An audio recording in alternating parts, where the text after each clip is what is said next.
KPM. Assalamualaikum warahmatullahi wabarakatuh. Jumpa lagi kita ya. Yalah, tadi sebelum ni kita bicarakan tentang tasawur Islam bahagian A, dan sekarang pula kita nak tahu bagaimana kita nak skor untuk mata pelajaran tasawur Islam bahagian B. Bersama dengan ustaz kita yang cukup luas pengalamannya. Nak tahu siapa? Macam biasa, jom kita lihat profil guru kita.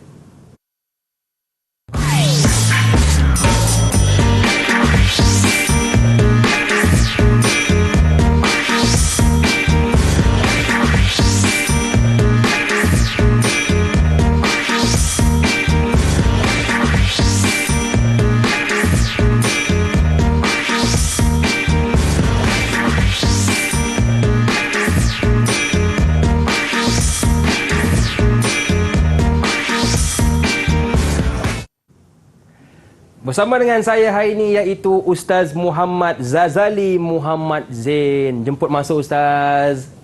Subhanallah. Kacak, segak, bergaya Ustaz kita. Apa khabar Ustaz?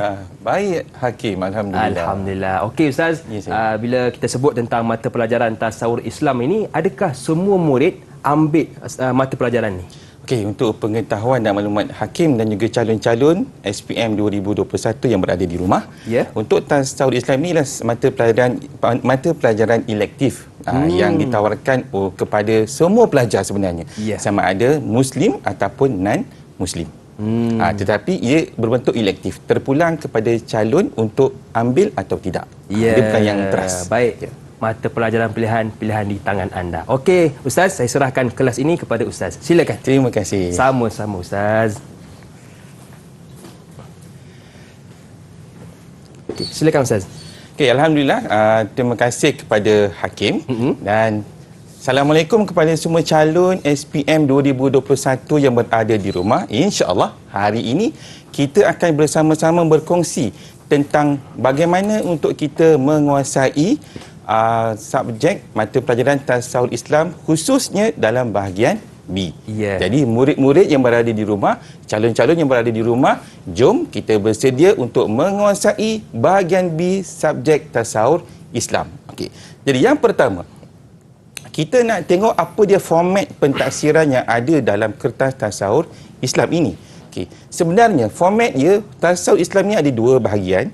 Okey, dia bahagian A dan bahagian B. Okey, itu dua bahagian saja. Tadi kita dah didedahkan tentang bahagian A untuk tasawur Islam. Jadi hari ini kita akan dedahkan tentang bahagian B pula. Untuk bahagian A kita ada 20 soalan dan 20 markah. Untuk bahagian B pula kita ada 6 soalan dan markah yang diperuntukkan ialah 80 markah. Jadi sebenarnya untuk bahagian B, apa item yang ada dalam bahagian B ni murid-murid, calon-calon semua? Okey, sebenarnya untuk bahagian B ini kita ada item subjektif. Dalam item subjektif ni murid-murid, calon-calon sekalian, anda kena tahu bahawa item subjektif dia berlainan dan berbeza dengan item objektif. Item subjektif ini ialah calon boleh beri jawapan lebih daripada satu. Kalau item objektif hanya ada satu jawapan saja, tetapi bila item subjektif ini calon boleh jawab lebih daripada satu jawapan. Itu seronoknya bahagian B ni. Okey. Apa lagi yang ada pada bahagian B? Okey, walaupun ada 8 soalan, calon hanya digalakkan jawab 4 sahaja. Ingat tu calon, 4 sahaja. Kenapa 4? Kenapa tak nak semua 6-6 ni? Okey, sebab ada sebab dia. Kerana masa yang diperuntukkan untuk dicadangkan calon-calon dan murid-murid jawab soalan ini hanya ada 2 jam sahaja. Jadi satu soalan 30 minit. Satu soalan 30 minit. Kalau calon jawab semua soalan, dikuatiri calon akan hilang masa dan hilang fokus untuk jawab soalan satu demi satu. Sebab itu calon, kalau boleh anda digalakkan untuk jawab 4 soalan sahaja. Kerana 4 soalan ini, satu soalan dia ada 20 markah. Jadi kalau jawab 4, 80 markah. Kalau calon jawab dengan betul-betul dengan baik, insya-Allah calon akan dapat 80/80 dalam bahagian B. Best kan? Seronok tak? Okey. Seterusnya, Okey, soalan-soalan yang ada dalam bahagian B untuk tasawur Islam ini, dia mengikut tema yang ada dalam DSKP tasawur Islam. Okey, dalam tema-tema yang ada dalam tasawur Islam ini, okey, contoh, okey, ini ialah contoh yang ada pada setiap tema yang diwakili oleh soalan-soalan tersebut. Okey, kalau tengok ni contoh dia soalan 1, mungkin tema 1 tingkatan 4 dan digabungkan dengan tema 1 tingkatan 5. Soalan 2, tema 2 tingkatan 4 digabungkan dengan tema 2 tingkatan 5. Soalan 3, tema 3 tingkatan 4 digabungkan dengan tema 3 tingkatan 5. Manakala soalan 4, tema 1 tingkatan 5 digabungkan dengan tema 1 tingkatan 4. Soalan 5, tema 2 tingkatan 5 digabungkan dengan tema 2 tingkatan 4. Dan soalan 6, tema 3 tingkatan 5 digabungkan dengan tema 3 tingkatan 4. Ini mungkin contoh untuk panduan kita, calon-calon yang berada di rumah, murid-murid sekalian, untuk memahami bagaimana pembahagian soalan yang ada dalam bahagian B mengikut tema. Okey, mungkin begitulah tahun ini. Kita tak tahu, itu kehendak Lembaga Peperiksaan Malaysia, ya Hakim. Itu kehendak mereka untuk tentukan bagaimana soalan-soalan itu disusun mengikut tema. Kalau temanya begini, rezeki masing-masing. Tapi mungkin dia akan berubah. Okey, kita terus kepada contoh dia. Ini ialah tajuk-tajuk yang ada dalam... maafkan saya. Ini ialah tema-tema yang ada dalam tasawur Islam. Okey, tema 1 ialah tingkatan 4 ialah Islam sebagai ad-din. Tema 1 tingkatan 5 ialah sistem ekonomi dan keuangan Islam. Jadi setiap tema yang ada dalam DSKP tasawur Islam ini dibahagikan ikut soalan 1, 2, 3, 4, 5 dan 6. Ya. Okey, jadi untuk itu, kalau calon nak tahu apa dia tajuk-tajuk yang ada dalam setiap tema, ini ialah tajuk dia. Untuk tema tingkatan 4, yang pertama Islam sebagai ad-din, inilah tajuk dia. Islam adalah cara hidup, akidah menurut Islam, ibadah menurut Islam, akhlak menurut Islam dan prinsip pandangan hidup Islam. Ini untuk tingkatan 4. Tingkatan 4 yang untuk tema yang kedua, manusia sebagai hamba dan khalifah Allah Subhanahu Wa Taala. Kita ada fitrah kejadian manusia. Kita ada tanggungjawab sebagai hamba dan khalifah Allah. Dan kita ada peranan wahyu dan akal. Jadi untuk tema yang ketiga ialah sistem sosial Islam. Ini antara tajuk-tajuk yang ada dalam tema sistem sosial Islam. Ini 3 tema ini calon, ini ialah berada dalam tingkatan 4. Kalau calon ingat balik tahun lepas kita belajar tingkatan 4, kan, kita akan tahu inilah tajuk-tajuk yang ada dalam buku teks yang calon ada simpan sebelum ini. Okey, apa pula tingkatan 5 calon? Ini dia tajuk-tajuk yang ada dalam tema tingkatan 5. Tajuk dia ada 6 sahaja. Nampak macam sikit, tapi perbincangannya amat luas, Hakim. Betul. Amat luas. Betul tak calon? Luas kan? Okey. Untuk sistem ekonomi dan keuangan Islam, itu tema yang pertama tingkatan 5. Tajuk dia ialah sistem ekonomi Islam, sistem keuangan Islam. Tema yang kedua, sistem perundangan dan pemerintahan. Kita bincang pasal sistem perundangan Islam dan sistem kehakiman Islam. Dan sistem pentadbiran dan pemerintahan Islam yang ketiga, iaitu tajuk yang kita bincangkan dalam tema ini ialah sistem pentadbiran dan pengurusan Islam dan sistem pemerintahan Islam.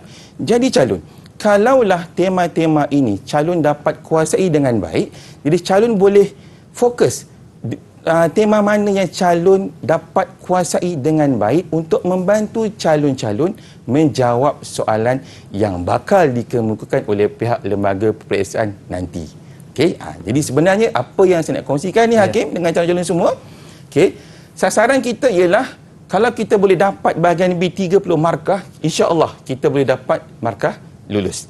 Tapi kalau nak lebih baik, lebih cemerlang calon, okey, kalau kita fokus bahagian A dapat 15 markah dan bahagian B calon dapat 55 markah, insya-Allah calon akan dapat A. Dan ini ialah calon kalau untuk dapatkan kecemerlangan, kita akan sasarkan ini. Dan sebenarnya calon, kalau ikutkan lembaga, inilah perincian untuk soalan bagi kertas tasawur Islam bahagian B. Sebenarnya, Hakim, calon-calon, 50% soalan yang ada dalam bahagian B itu adalah soalan yang aras rendah.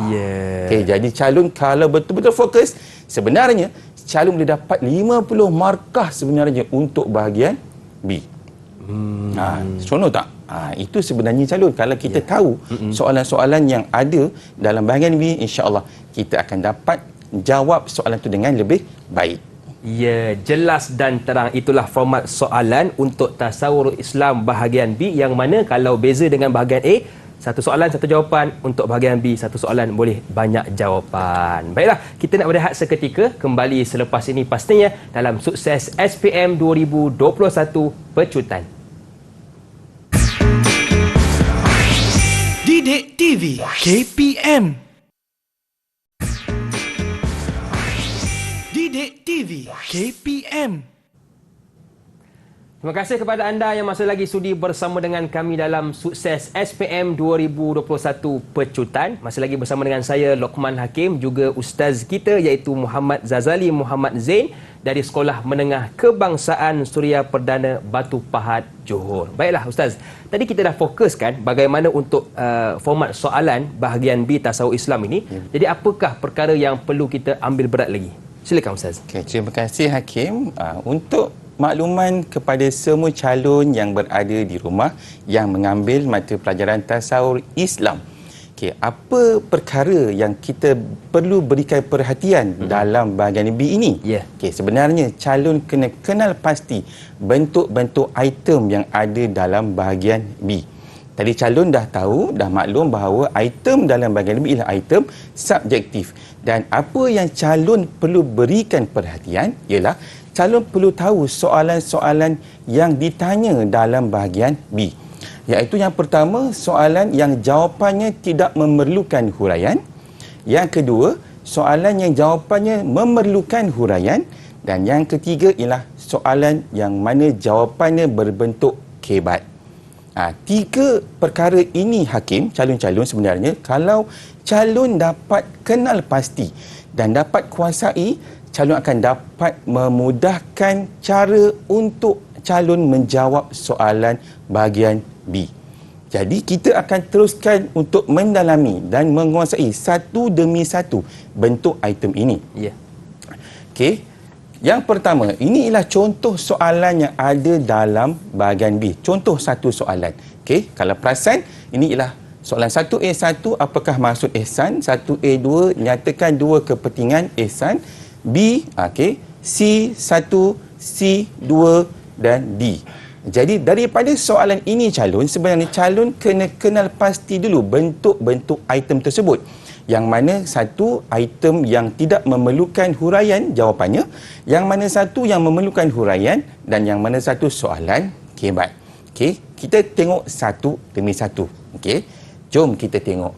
Okey, ini contoh soalan 1A, 1. Apakah maksud ihsan? 2 markah. Okey, 1A2 nyatakan dua kepentingan sifat ihsan.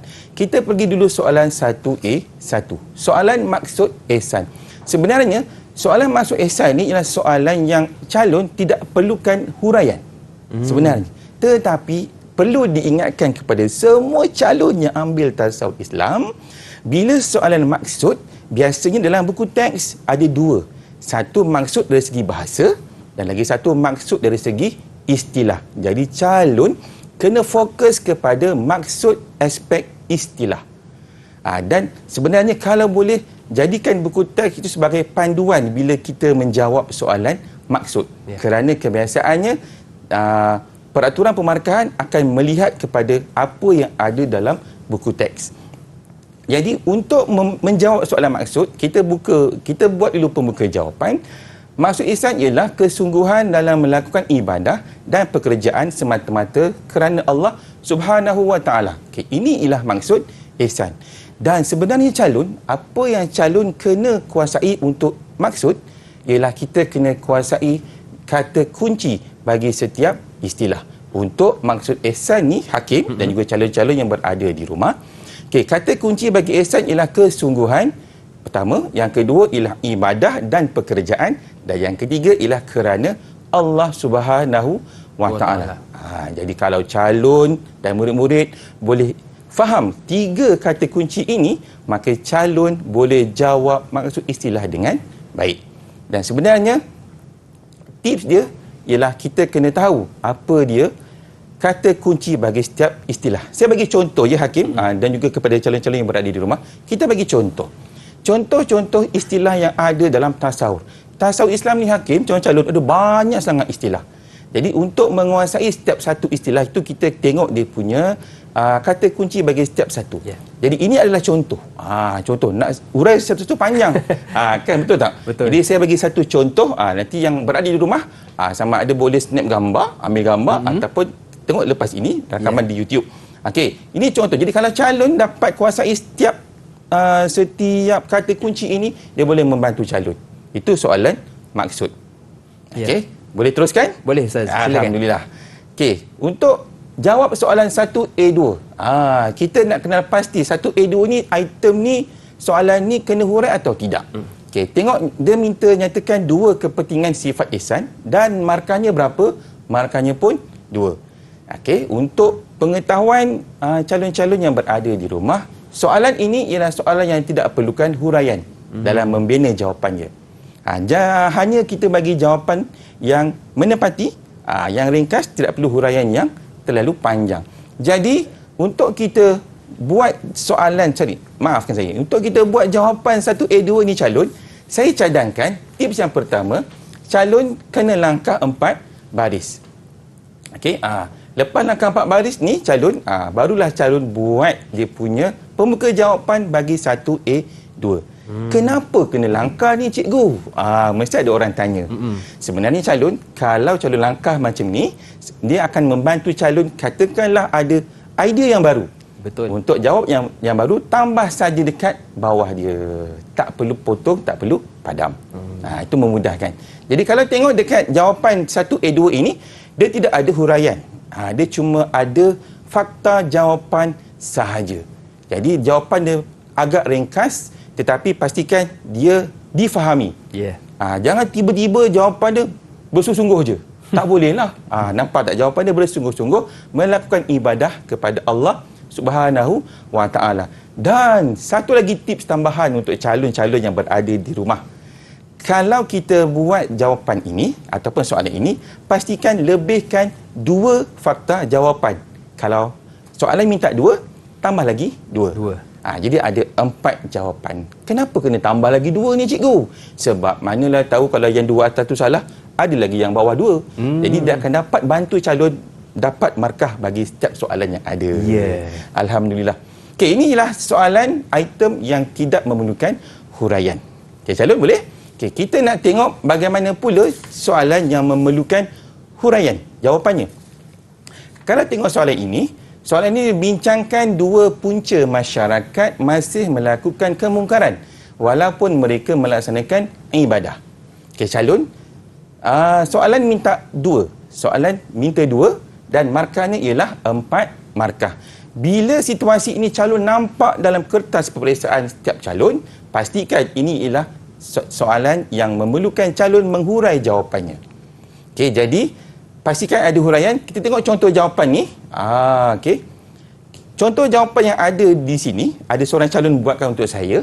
Kalaulah calon jawab begini saja, berapa markah yang dia dapat? Hakim. Agak-agaklah Hakim. Agak-agak berapa? Kalau macam ni, 4 markah. Betul ke Ustaz? Hampir-hampir betul. Tapi kurang betul. Sebenarnya calon, kenapa perlu tahu? Kan, sebenarnya berapa markah yang calon ini boleh dapat? Dia hanya dapat 2/4. Kenapa 2? Sebab dia tidak membina huraian. Okey. Cikgu-cikgu macam mana nak bina huraian? Ni saya kongsikan bagaimana kita nak membina huraian bagi setiap fakta jawapan. Okay, pertama, dalam kita membina fakta jawapan, kita perlu ada kata hubung untuk menghubungkan huraian dengan fakta jawapan tersebut. Jadi saya cadangkan kepada calon-calon yang berada di rumah, boleh guna 3 kata hubung yang biasa, iaitu supaya, kerana, seperti. Ini kata hubung yang biasa dan mudah untuk kita bina huraian selepas kita buat dia punya fakta jawapan. Jadi formula dia, lepas kita dapatkan fakta, kita pilih kata hubung, sama ada supaya ke, sama ada kerana ke, sama ada seperti ke, dan kalau boleh untuk membina huraian, kita tanya kenapa pada isi jawapan fakta tersebut. Okey, contoh. Saya tunjukkan contoh dia. Okey, ini contoh jawapan yang sesuai dan lengkap. Dia ada fakta, dia ada huraian. Okey, lalai melakukan ibadah kepada Allah Subhanahu Wa Taala. Fakta. Huraian dia kerana asyik bermain permainan dalam talian. Nampak tak calon? Ini sebenarnya huraian. Kenapa huraian ada? Sebab kita nampak ada perkataan kerana yang dimerahkan tu. Jadi, bila nampak kerana tu, dia sebenarnya membantu calon untuk membina huraian yang baik. Contoh yang kedua, tidak khusyuk ketika beribadah. Kerana apa? Kenapa tak khusyuk ibadah ni? Kerana tidak fokus ketika beribadah. Ini contoh bagaimana calon membina huraian dalam fakta jawapan yang calon berikan dalam soalan-soalan yang ditanya ketika peperiksaan nanti. Okey, boleh? Kita nak teruskan lagi. Ada banyak lagi tips yang ada. Jadi, bila jawapan calon begini, insya-Allah calon boleh dapat 4/4. Markah penuh dah. Alhamdulillah. Baik, jadi banyak yang kita dapatkan tips daripada ustaz kita. Antaranya tengok soalan, tengok markah, biar seiring supaya kita dapat markah yang penuh. Baiklah, kita rehat seketika. Jangan ke mana-mana, teruskan bersama dengan kami pastinya dalam sukses. Akan tapi, ustaz, saya difahamkan tadi itu bahagian B kan? Mana kata kita kena tengok soalan dan tengok dia punya huraian biar sama. Jadi apa lagi perkara yang perlu kita titik beratkan, ustaz? Okey, untuk makluman calon murid-murid yang berada di rumah dan untuk hakim juga, saya nak bagi beberapa tips sebenarnya. Tip ini kalau calon fokus betul-betul yang ini, insya-Allah dia boleh membantu. Okey, kalau calon dapat soalan yang berkisar tentang punca, ini semua 4 soalan yang berkisar tentang punca. Sebenarnya calon, bila calon dapat soalan yang berkaitan dengan punca sesuatu masalah itu berlaku, antara jawapan yang sesuai digunakan. Sesuai digunakan, inilah jawapan dia. Kurang didikan agama, memiliki iman yang lemah, terpengaruh dengan rakan, tidak mengamalkan cara hidup Islam, kurang penguasaan undang-undang, kurang kempen kesedaran. Cuma saya dah bagi bantuan untuk calon dapatkan cara untuk membina fakta jawapan. Cuma saya minta calon untuk bina huraiannya sahaja. Ingat, pilih salah satu daripada 3 kata hubung tadi, supaya ke, kerana ke kan. Lepas tu tanya fakta tadi. Kenapa kan? Kurang didikan agama. Kenapa kurang didikan agama? Kerana malas belajar ilmu agama. Senang kan? Okey. Yang kedua, calon yang seterusnya, minta maaf, tip yang seterusnya. Kalau calon dapat soalan tentang cara mengatasi. Okey, apa saja soalan yang ditanya tentang cara mengatasi, saya boleh kongsikan dengan calon antara jawapan yang sesuai digunakan. Untuk semua soalan, kebanyakan soalan cara mengatasi. Antaranya, jawapan dia, fakta dia ialah mendalami ilmu agama, memantapkan iman, berkawan dengan orang yang baik, menguasakan undang-undang, melakukan kempen kesedaran. Nah, di sini saya bagi contoh huraian. Mendalami ilmu agama seperti belajar dengan ustaz yang bertauliah, memantapkan iman supaya tidak mudah terpengaruh, berkawan dengan orang yang baik seperti dai hakim. Alhamdulillah kan. Amin. Okey, ini contoh-contoh jawapan yang sesuai digunakan oleh calon yang berada di rumah untuk jawab soalan yang berkisar tentang cara mengatasi. Ada tip lagi tak? Rasanya macam ada. Okey. Kalau soalan ditanya dalam bahagian B ini, soalan yang perlukan huraian, kalau ditanya tentang akibat, kesan, implikasi yang berbentuk negatif. Ini semua contoh-contoh soalan yang ada yang berkaitan tentang implikasi atau kesan yang negatif. Okey, apa jawapan yang sesuai? Saya kongsikan dengan semua yang berada di rumah. Ini adalah contoh jawapan yang sesuai digunakan sekiranya soalan itu bertanya tentang akibat, kesan, implikasi yang berbentuk negatif. Kalau individu, dilaknat oleh Allah, dibenci oleh masyarakat, hati gelisah. Kalau untuk masyarakat huru-hara, masyarakat akan bergaduh, banyak berlaku jenayah. Kalau untuk negara apa pula?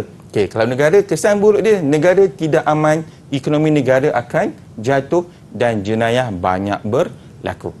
Jadi kalau calon dapat soalan dalam bahagian B, bertanya tentang soalan-soalan sama ada punca, cara mengatasi, kan, kesan buruk, kan, itu antara jawapan yang sesuai digunakan oleh calon untuk menjawab soalan-soalan tersebut. Dan katakanlah kalau soalan tadi ditanya kebaikan pula, kesan baik pula. Yang saya tunjukkan tadi ialah kesan buruk. Jadi calon lawankan sahaja kesan buruk tadi kepada kesan yang baik. Okey, jelas tu calon. Ingat, lawankan saja. Contoh, dilaknat oleh Allah. Lawannya apa? Disukai ataupun diberkati oleh Allah. Dibenci oleh masyarakat. Okey, apa lawan dia? Disukai oleh masyarakat. Jadi kalau calon tahu tentang perkara ini, dia dapat memudahkan calon. Cuma hakim dengan juga calon yang berada di rumah, pesan saya, kalau soalan ditanya untuk membina huraian, tolong sangat-sangat calon binalah huraian. Jangan biar kosong. Sebab kalau soalan tu 4 markah, 2 fakta, 2 huraian. Kalau calon tak buat huraian, dapat 2 saja. Kita akan rugi di situ. Okey, jadi calon kena hati-hati, fokus, tengok soalan betul-betul. Kalau soalan tu perlukan huraian, calon kena hurai betul-betul. Baik, jadi 2 perkara yang perlu kita lihat. Yang pertama ialah tengok soalan, yang kedua tengok markah supaya seiring. Baiklah, kita nak berehat seketika, jangan ke mana-mana, teruskan bersama dengan kami pastinya dalam Sukses SPM 2021 Pecutan. Didik TV KPM. Didik TV KPM. Masuk lagi bersama dengan saya Lokman Hakim, juga Ustaz Muhammad Zazali Muhammad Zain, guru dari Sekolah Menengah Kebangsaan Suria Perdana Batu Pahat, Johor. Baiklah, tadi kita dah belajar tentang jawapan yang tidak memerlukan huraian, yang kedua jawapan yang memerlukan huraian. Bagaimana pula Ustaz untuk kita nak jawab soalan kebat? Okey, terima kasih Hakim, dan juga untuk calon-calon murid-murid yang berada di rumah. Kita akan kongsikan dengan anda bagaimana untuk kita kenal pasti soalan kebat dan bagaimana kita nak menjawab soalan kebat. Tetapi sebelum itu, kena kenal dulu soalan kebat ni macam mana bentuknya untuk mata pelajaran tasawuf Islam nanti. Okey, untuk item kebat bahagian B, kita ada 3 jenis item untuk kebat ni. Yang pertama, item kebat 6 markah. Yang kedua, item kebat 1 markah tambah 5 markah. Dan yang ketiga ialah item kebat 2 markah tambah dengan 4 markah. Apa bezanya ni? Okey, sebenarnya item kebat 6 markah ni ialah item kebat yang markah keseluruhannya 6 markah. Okey, akan ada soalan yang agak panjang, gambar sesuatu gambar untuk stimuluskan calon, dan markah yang diperuntukkan ialah 6 markah. Manakala item kebat 1 markah 5 markah ni pula ialah gabungan 2 pecahan soalan. Satu soalan 1 markah, soalan yang kedua 5 markah. Okey. Dan yang ketiga, item kebat 2 markah 4 markah ialah gabungan 2 pecahan soalan, 1 soalan 2 markah, dan soalan yang kedua ialah 4 markah. Jadi kita nak kenal bagaimana soalan kebat ini dan bagaimana pula untuk menjawabnya. Okey, kita akan pergi satu demi satu. Jom dengan saya. Okey, pertama sekali, untuk menjawab soalan kebat, pastikan calon ada perkara ini. Apa dia? Yang pertama, calon kena berikan fakta jawapan. Okey, selepas fakta jawapan, kita ada huraian. Sama ada huraian 1, huraian 2, huraian 3, huraian 4 dan huraian 5. Huraian 5 ni calon, kalau 6 markah, huraian 5 ni boleh juga buat kesimpulan. Huraian 5 atau kesimpulan. Sebenarnya, kalau calon dah buat kesimpulan, itu membuktikan calon dah buat huraian yang terakhir. Okey. Dan untuk buat huraian 2, 3, 4 ni, sebenarnya calon boleh ambil sama ada contoh, ataupun kesan baik, ataupun kesan buruk, ataupun kebaikan, dan juga ataupun punca. Jadi untuk membina satu jawapan kebat, pastikan calon boleh isi dalam jawapan, dalam huraian tu ialah sama ada contoh, sama ada kesan baik, kesan buruk, kan, punca berlaku, cara mengatasi. Okey, bila calon susun baik-baik, calon akan membantu untuk penanda dan pemeriksa tanda dengan baik jawapan yang calon berikan. Cuma saya nak berikan satu peringatan. Bila calon buat jawapan kebat, pastikan jangan buat bentuk point. Kena buat dalam satu perenggan. Itu yang pertama. Okey, kena buat dalam satu perenggan. Yang kedua, elakkan guna perkataan selain itu dan juga dan. Jangan gunalah selain itu dan dikuatiri kalau calon menggunakan sama ada selain itu ataupun dan. Dalam jawapan kebat itu tadi, kita takut pemeriksa atau penanda beranggapan itu ialah fakta yang baru. Bila ada fakta yang baru, dah tak dikira sebagai huraian. Rugi calon. Jadi hilang markah huraian. Jadi untuk itu, elakkan guna perkataan selain itu dan juga dan. Ada dua dan pula, maafkan saya. Kan? Okey, kita nak terus. Kita nak tengok. Jadi sebenarnya untuk tadi semua satu markah. Okey, kita nak tengok contoh soalan item kebat 6 markah. Okey. Tengok soalan ini. Kita baca sama-sama. Zainul Azhar telah diberhentikan kerja semasa pandemik COVID-19 berleluasa. Situasi ini menyebabkan dia kehilangan mata pencarian untuk menyara keluarganya. Pada masa sama, dia memiliki simpanan emas yang dibelinya ketika masih bekerja. Daripada situasi di atas, cadangkan cara muamalah Islam yang boleh digunakan untuk menyelesaikan masalahnya. 6 markah. Okey, calon, bila nampak soalan yang sebegini bentuk rupanya, ini ialah item kebat 6 markah. Bagaimana nak buat jawapan? Ingat tadi saya dah kongsikan dengan calon, pertama kena ada fakta. Okey. Jadi bila nak buat jawapan, pastikan kita buat pembuka jawapan dan ini antara jawapan yang boleh dicadangkan untuk calon jawab. Okey. Kalau calon lihat pada jawapan ini, kita ada perkataan-perkataan merah. Apa perlunya itu? Untuk membantu calon kenal pasti huraian demi huraian. Okey. Jawapan yang pertama, fakta dia boleh menggunakan jenis muamalah Islam iaitu ar-rahnu. Kenapa nak guna ar-rahnu? Nampak tak nak buat uraian kan? Kenapa nak guna ar-rahnu? Kerana ar-rahnu merupakan cara untuk mencagar emas yang dimilikinya bagi mendapatkan pinjaman. Itu huraian 1. Apa kebaikan ar-rahnu? Kebaikan ar-rahnu ialah ia tidak mengandungi unsur riba. Okey. Kesan baik dia apabila daripada pinjaman itu, dia boleh menggunakannya untuk modal perniagaan. Apabila dia berniaga, dia akan memperoleh pendapatannya semula. Kesimpulannya, Zainul Azhar perlu menggunakan amalan dalam muamalah Islam supaya hidup diberkati. Okey, saya kongsikan dengan calon. Di mana fakta? Ini fakta. Yang kedua, huraian 1. Ini huraian 2. Huraian 3, huraian 4 dan huraian 5. Jadi kalau calon lihat di paparan sekarang, saya dah asing-asingkan pembahagian dia. Yang mana fakta, yang mana huraian 1 sampai huraian 5. Dan calon perlu ingat, kalau calon kurang satu huraian, calon akan hilang 1 markah. Kenapa? Sebab bila kita tengok soalan kebat 6 markah, kan? Cukup sifat ini, maka calon akan dapat 6 markah. Jadi kena ingat, untuk soalan kebat 6 markah, pastikan ada 1 fakta dan 5 huraian. Cikgu nak tanya, ada tak jawapan lain selain daripada ar-rahnu? Kan? Rasanya macam ada. Okey, kita kongsikan. Antaranya ialah jual emas tersebut. Ada emas kan? Jual lah balik. Okey, lepas tu huraiannya kita buat macam tadi. Tak ada masalah. Yang kedua, ada tak jawapan lain? Ada. Menggunakan cara mudharabah. Kan, mudharabah pun boleh. Cuma yang tak boleh, yang ini dua benda ni tak boleh. Kenapa tak boleh? Kerana al-wadi'ah itu ialah simpanan. Takkanlah dah tak ada duit, emas nak simpan balik. Tak sesuai, Hakim. Betul. Kan, betul? Okay. So tidak sesuai. Jadi mengambil takaful pun tak sesuai. Takaful ialah insurans Islam ataupun perlindungan risiko dalam Islam pun tidak sesuai.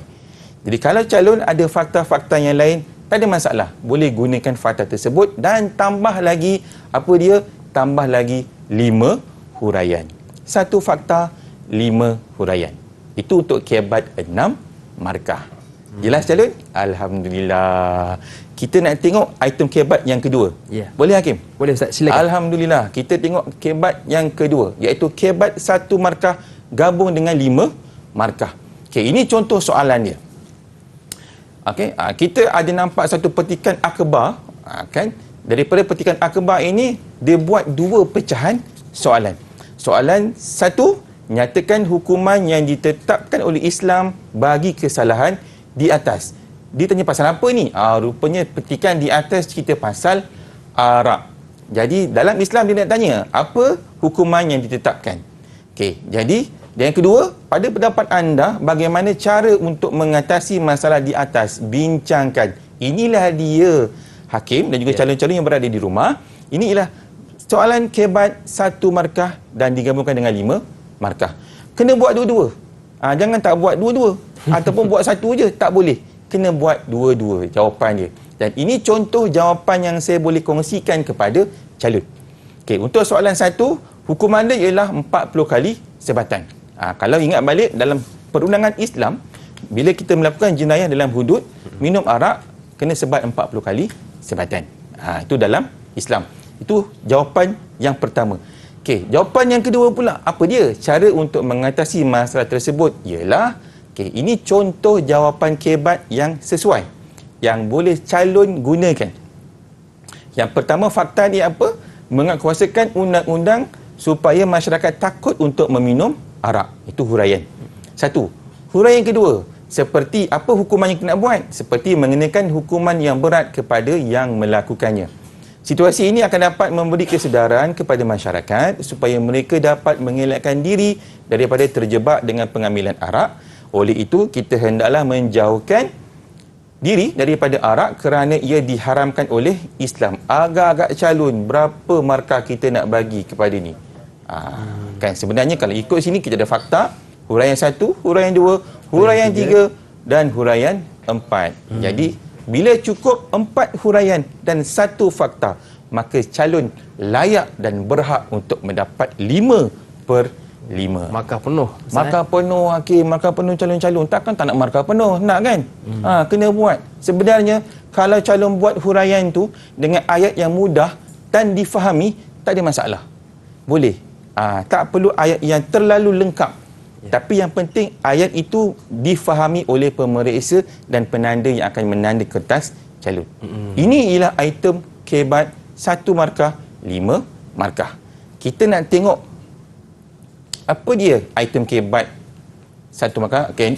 Sorry, minta maaf. Ada fakta lain tak untuk soalan tadi? Lupa pula saya.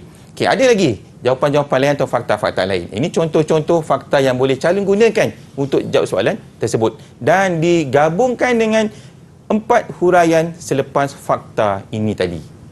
Okey, calon 1 fakta, 4 huraian untuk kebat 5 markah tadi.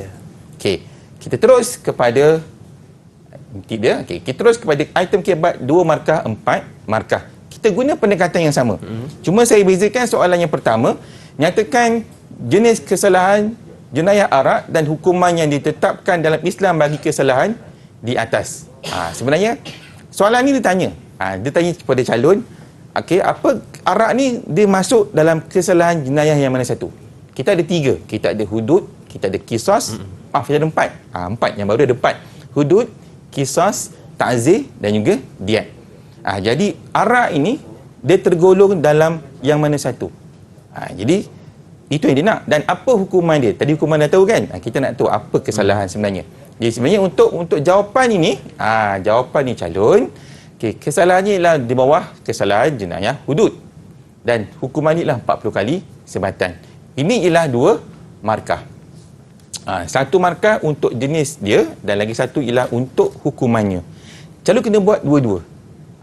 Ni tips ni. Tip nak bagi ni. Kalau calon keliru kan, cikgu tak ingat cikgu, masa tu hudud ke, kisas ke, ta'zir ke, diat ke, tulis semua. Boleh? Boleh. Kan item subjektif. Betul. Dia tidak perlukan satu jawapan je calon. Calon boleh bagi lebih daripada 1. Tulis dia. Hudud, bawah kisas, bawah lagi ta'zir, bawah lagi diat. Sebelah hudud, buat dia punya hukuman. Kan? Nampak tak? Tip berharga ni. Untung siapa yang tengok kan. Siapa yang tengok kali ni memang dia tahu macam mana kita nak tackle soalan kebat dan soalan bahagian B. Jadi cara untuk mengatasi sama juga.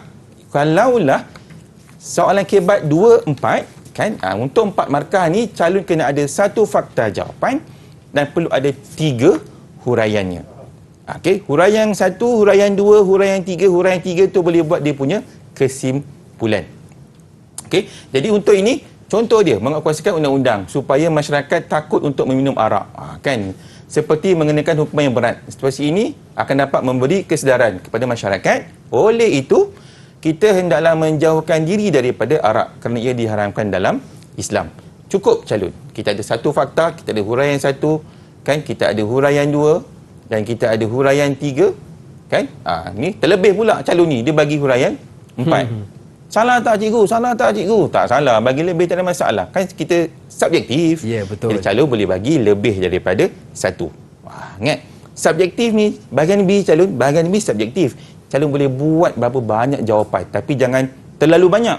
Kenapa tak boleh terlalu banyak pula cikgu? Sebab takut membazir masa. Kena fokus. Ingat, satu soalan 30 minit je. Soalan satu 30 minit, soalan dua 30 minit. Sebab itu jangan jawab panjang-panjang. Dia buat karangan pula nanti kan. Surat cinta tu buat ini. Tak boleh, jangan. Okay? Fokus kepada kehendak soalan untuk memudahkan calon. Okay, dan sebenarnya calon, kalau begini dia buat, walaupun lebih, dia tetap akan dapat 4/4. Jelas? Tapi lebih tak ada masalah, calon. Tak ada masalah. Tak salah. Okey, sebenarnya calon, bila item kebat 2 markah tambah 4 markah, maksudnya calon pastikan ada 1 fakta dan 3 huraian. Ingat, kalau bagi lebih huraian tidak menjadi satu masalah, tetapi jangan terlalu banyak. Cukup 1 fakta dan 3 huraian. Ya, baik. Jadi banyak yang kita dapat daripada ustaz kita, antaranya pantang larang. Yang pertama, jangan buat dalam bentuk point. Yang kedua, jangan guna selain itu dan. Ya. Baiklah, kita nak berehat sekali lagi. Jangan ke mana-mana, teruskan bersama dengan kami pastinya dalam Sukses SPM 2021 Pecutan. Didik TV KPM. Didik TV KPM. Seronoknya bahagian B tasawur Islam ini, kita boleh bagi banyak jawapan. Tetapi jangan pula kita bagi jawapan yang salah. Baiklah, untuk yang terakhir ni, Ustaz Muhammad Zazali, apakah tips untuk kita mantap A? Silakan Ustaz. Okey, terima kasih Hakim. Untuk makluman dan untuk pengetahuan calon-calon murid-murid SPM yang berada di rumah, untuk kita dapatkan A+, khususnya calon kena pastikan jawab setiap soalan dengan betul mengikut kehendak soalan. Untuk itu, sebelum saya nak bagi beberapa tip yang lain, jom kita nak uji pemahaman calon yang berada di rumah. Kenal atau tidak item-item tadi? Ada 3 jenis item tadi yang saya dah kongsikan kepada calon. Kita nak tengok satu demi satu. Okey, soalan A1 dengan A2. Okay, kita nak tengok sama ada soalan ini perlukan huraian ataupun tidak perlukan huraian. First, ataupun maaf, pertama sekali, apa yang kita nak kena buat, kita kena tanda kehendak soalan. Dia nak 2, kan? Dan kita tengok markahnya, 2 markah. Okay, agak-agaklah calon-calon yang berada di rumah dan juga Hakim. Agak-agaklah berapa? Ni nak huraian ke tak nak sebenarnya? Tidak perlu. Pandai. Hakim pandai, calon-calon di rumah pun lagi pandai. Okey, inilah item atau soalan yang tidak memerlukan huraian. Yang kedua pula, kan, terangkan 2 keunggulan sistem perundangan Islam. Okey, dia nak 2 keunggulan. Berapa markah yang diminta? 4 markah. Jadi calon, bila soalan macam ni, calon perlu kenal pasti ini ialah soalan yang jawapannya perlukan huraian. Jadi kalau calon Hakim dan juga calon yang berada di rumah, kalau calon dapat kenal pasti ini, sebenarnya ia membantu calon untuk mengelakkan kesilapan. Sebab pengalaman saya dengan anak-anak murid saya di sekolah, bila soalan yang perlukan huraian ni, kadang-kadang mereka macam susah nak buat huraian.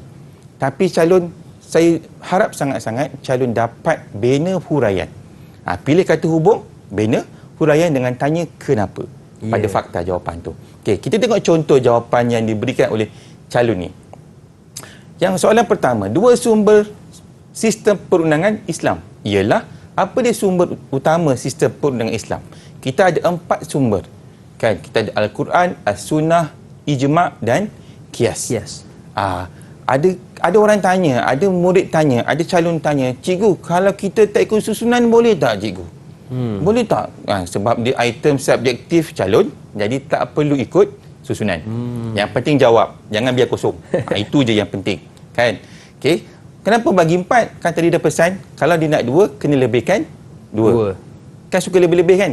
2, 2. Kan? Okey, kalau nak buat soalan A2 pula. Okey, bagaimana pula? Okey, jadi pastikan kita kena buat huraian selepas fakta tersebut. Sebab kita dah kata inilah soalan yang perlukan huraian. Jadi inilah contoh jawapan yang sesuai untuk calon bina. Contohnya, 2 keunggulan sistem perundangan Islam ialah yang pertama bersifat lengkap. Kenapa lengkap? Kerana ia merangkumi semua aspek kehidupan. Nampak tak? Ada huraian. Saya merahkan tu sebagai cara untuk bantu calon. Yang mana huraian, yang mana fakta. Ingat calon, kalau calon tak buat huraian ni, calon dah rugi 2 markah kat sini. Walaupun jawapan depan tu betul. Tu yang rugi tu. Tapi calon tak boleh gunakan jawapan bawah untuk huraian yang atas. Pun tak boleh. Salah juga. Taklah juga. Lagi satu pesan saya. Jangan gunakan soalan untuk buat jawapan. Tak boleh. Contoh, kalau calon buat 2 keunggulan sistem perundangan Islam ialah ia bersifat unggul. Tak boleh. Ulang balik. Jangan buat calon jangan buat. Okey, tu tak boleh. Okey. Ini ialah 2 item tadi. Kalau tengok soalan yang ini. Okey, soalan ni panjang. Bila soalan panjang, ada gambar, kan? Sama ada gambar ataupun soalan tu stimulusnya panjang. Okay, kita dah boleh agak ini ialah item kebat. Cuma calon kena kenal pasti sama ada ini kebat yang macam mana. Kebat ada 3, ingat. 6 markah, 1 markah, 5 markah, 2 markah, 4 markah. Kalau tengok soalan ini soalan yang macam mana. 1 markah, 5 markah, 6 markah atau 2 markah campur dengan 4 markah. Zainul Asri merupakan seorang hakim yang mempunyai kredibiliti hebat kerana memiliki etika sebagai seorang hakim. Beliau mampu mengendalikan kes mahkamah dengan baik dan adil dalam membuat keputusan. Pada masa sama, beliau diarahkan untuk mengendalikan kes mahkamah yang melibatkan adiknya Zainul Ashraf kerana kapasiti beliau sebagai seorang hakim yang memiliki etika yang hebat. Okay, soalan pertama, setenakan 2 etika hakim menurut Islam. Markahnya berapa? Markahnya 2. Automatik dah tahu dah. Inilah kebat yang 2 markah campur dengan 4 markah. Jadi apa yang calon kena buat? Kena jawab 2 soalan ni. Jangan buat satu je macam pesan saya tadi. Buat je 2. Kalau katakan dalam Dewan Peperiksaan itu buntu, tak apa, tulis je apa-apa dulu. Yang terlintas. Tulis je dulu. Mana tahu, kan tadi saya dah pesan langkah 4 baris. Betul. Tiba-tiba dah buat, terlupa. Nak buat apa tinggal dulu. Buat soalan yang lain. Tiba-tiba tengah buat soalan ni, teringat pula soalan yang tadi. Bolehlah habiskan soalan tu, patah balik soalan yang ni untuk sambung jawab. Ingat, sambung jawapan. Jadi, apa yang etika hakim ni? Okay, jawapan yang pertama, hakim dilarang menyebelahi mana-mana pihak. Yang kedua, dilarang menghakimi pihak yang berkepentingan. Jadi, etika ini, dia berlawanan dengan cerita di atas. Jadi automatik jawapan yang dibuat untuk soalan yang kedua, Zainul Asri kena apa? Kena buat apa? Beliau perlu menarik diri kerana kes tersebut melibatkan orang yang mempunyai kaitan dengannya. Okey, fakta yang pertama. Yang kedua, kerana tu huraian 1, situasi ini akan menyebabkan berlaku pilih kasih, huraian 2, kerana mereka mempunyai pertalian adik-beradik, huraian 3. Cukup tak 4? Cukuplah. Tapi calon ni tambah lagi 1. Huraian 5 buat kesimpulan. Oleh itu, hakim perlu bertindak adil supaya keputusannya tidak berat sebelah. Nampak tak calon? Kalau calon tahu item tu yang macam mana, kebat tu yang macam mana bentuknya, dia akan memudahkan calon. Tapi sebenarnya hakim dan juga calon-calon yang berada di rumah, kalau calon gunakan bahasa-bahasa yang ringkas dan mudah difahami pun okey. Dan saya nak kongsikan beberapa tip. Okey, yang pertama, kalau boleh guna bahasa mudah, tapi jangan guna bahasa dialek masing-masing. Kan tak boleh Banjar ke Jawa ke kan, tiba-tiba bahasa lain sebab penanda tu tak tahu bangsa mana. Tu ingat. Okey, yang kedua, tidak digalakkan memadam jawapan yang dirasakan salah, tetapi tambah jawapan yang baru. Rare ni. Kan calon ingat tak digalakkan padam. Tapi calon boleh buat jawapan yang baru, tambah saja jawapan yang baru. Dan beberapa tip-tip yang lain yang saya kongsikan dekat sini, ini antara tip yang boleh calon gunakan untuk menjawab soalan bahagian B tasawur Islam dalam peperiksaan SPM nanti. Kan yang penting Hakim, yang penting calon-calon yang berada di rumah, lepas usaha, lepas belajar, kan, tanya guru, kan, minta doa dengan siapa? Dengan Allah Subhanahu Wa Taala. Minta doa kepada ibu bapa dan minta doa kepada guru. Ini antara 3 benda yang kadang-kadang kita lupa nak buat. Kena minta selalu. Dan saya doakan semoga apa yang calon-calon buat untuk persiapan dan persediaan dalam menghadapi peperiksaan SPM nanti akan dipermudahkan oleh Allah Subhanahu Wa Taala dan diberikan kesihatan yang baik dan dilindungi daripada apa-apa kesukaran dan apa-apa masalah sepanjang peperiksaan berlangsung, insya-Allah. Amin. Terima kasih kepada Ustaz Muhammad Zazali Muhammad Zain dari Sekolah Menengah Kebangsaan Suria Perdana Batu Pahat Johor atas tip yang telah dikongsikan, dan saya doakan kepada semua murid yang mengambil mata pelajaran ini semoga berjaya dengan cemerlang. Akhir kata, senyum nampak gigi, ada rezeki, jumpa lagi. Assalamualaikum warahmatullahi wabarakatuh.